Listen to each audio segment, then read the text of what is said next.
Ал міне Совет өкіметінен әлі келе жатқан пароход.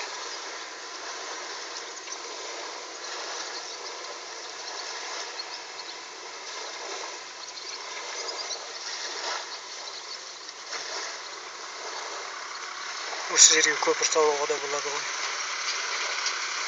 Қазақстан саған кедей мемлекет қой.